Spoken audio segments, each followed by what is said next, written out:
ನಮಸ್ಕಾರ ಎಲ್ಲರಿಗೂ ಸರೋಜಾಸ್ ಕಿಚನ್ಗೆ ಸ್ವಾಗತ. ಇವತ್ತು ನಾವು ಉತ್ತರ ಕರ್ನಾಟಕ ಜುಣುಕ ಹೇಗೆ ಮಾಡೋದು ಅಂತ ತೋರಿಸ್ತೀನಿ. ಫಸ್ಟ್ಗೆ ನಾನು ಇಲ್ಲಿ ಬೇಸನ್ ಹಿಟ್ಟು ತೊಗೊಂಡಿದ್ದೀನಿ, ಹುಣಸೆ ರಸನ ತೊಗೊಂಡಿದ್ದೀನಿ, ಬೆಲ್ಲ, ಉಪ್ಪು, ಹಸಿ ಖಾರ, ಜೀರಿಗೆ, ಸಾಸಿವೆ, ಅರಿಶಿನ ಪುಡಿ ಸ್ವಲ್ಪ, ಮತ್ತು ಇದಕ್ಕೆ ಇಷ್ಟ ಆದರೆ ಸಾಕು.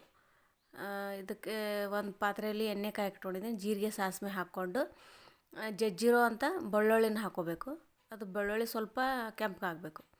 ಆಮೇಲೆ ಇದಕ್ಕೆ ನೀರು ಹಾಕಿ ಹುಣಸೆ ರಸನೂ ಹಾಕಿ ಸ್ವಲ್ಪ ಅರಿಶಿನ ಪುಡಿ, ಉಪ್ಪು, ಬೆಲ್ಲ, ರುಚಿಗೆ ತಕ್ಕಷ್ಟು ಖಾರ, ನಿಮ್ಗೆ ಎಷ್ಟು ಬೇಕೋ ಅಷ್ಟು ಖಾರ ಹಾಕಿ ಅದು ಕುದಿಬೇಕು. ಸ್ವಲ್ಪ ಕುದ್ಮೇಲೆ ಬೇಸನ್ ಹಿಟ್ಟಿರುತ್ತಲ್ಲ ಅದನ್ನು ಹಾಕ್ಕೊತಾನೆ ತಿರುಗಬೇಕು. ನಾವು ಕೈ ಆಡಿಸ್ಕೊತಾ ಇರಬೇಕು, ಇಲ್ಲಾಂದರೆ ಗಂಟಾಗೋ ಚಾನ್ಸಸ್ ಇರುತ್ತೆ. ಸೊ ಹಿಟ್ಟು ಒಂದು ಕೈಯಲ್ಲಿ ಹಾಕ್ಕೊತ ಒಂದು ಕೈಲೇ ಹೀಗೆ ತಿರುಗಿಸ್ತಾನೆ ಇರಬೇಕು.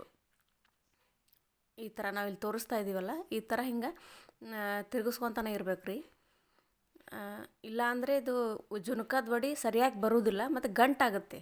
ಹಿಟ್ಟು ನಾವು ಹಾಗೆ ಕೈ ಬಿಟ್ಟರೆ ಗಂಟಾಗೋ ಚಾನ್ಸಸ್ ತುಂಬ ಇರುತ್ತೆ.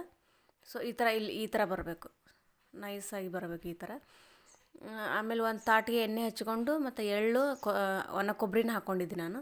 ಆ ಹಿಟ್ಟನ್ನ ಈ ಥರ ಹಾಕ್ಕೊಂಡು ಸ್ವಲ್ಪ ಲಟ್ಟಿಸ್ಕೋಬೇಕು ತೆಳುವಾಗಿ. ನಿಮ್ಗೆ ಎಷ್ಟು ದಪ್ಪ ಬೇಕಂದರೆ ದಪ್ಪ, ತಳಗೆ ಬೇಕಂದರೆ ತಳಗೆ, ಈ ಥರ ಲಟ್ಟಿಸ್ಕೊಂಡು ನಿಮ್ಗೆ ಯಾವ ಶೇಪ್ ಬೇಕೋ ಆ ಶೇಪ್ ಕಟ್ ಮಾಡ್ಕೋಬೇಕು. ಪ್ಲೀಸ್ ನಮ್ಮ ಚಾನಲ್ನ ಯಾರು ಸಬ್ಸ್ಕ್ರೈಬ್ ಮಾಡಿಲ್ಲ, ಪ್ಲೀಸ್ ಸಬ್ಸ್ಕ್ರೈಬ್ ಮಾಡಿ. ಇದು ಆರೋಗ್ಯ ದೃಷ್ಟಿಯಿಂದ ಭಾಳ ಒಳ್ಳೆಯದು. ಇದರಲ್ಲಿ ಯಾವುದೇ ಮಸಾಲೆ ಪದಾರ್ಥ ಆಗಲಿ ಏನಾಗಿರಲಿ ಸೇರಿಸೋದಿರೋದಿಲ್ಲ. ಮತ್ತು ನೀವು ಎಲ್ಲಾದರೂ ಟೂರಿಗೆ ಹೋಗಬೇಕಂದ್ರೆ ಇದನ್ನ 2-3 ದಿನ ಸ್ಟೋರ್ ಮಾಡಿ ಇಟ್ಕೋಬೋದು. ಹುಣಸೆ ರಸ ಹಾಕಿರೋದ್ರಿಂದ ಕೆಡೋ ಚಾನ್ಸಸ್ ತುಂಬ ಕಡಿಮೆ. ಸೊ ಜುಣುಕದ ವಡೆ ರೆಡಿ. Thank you.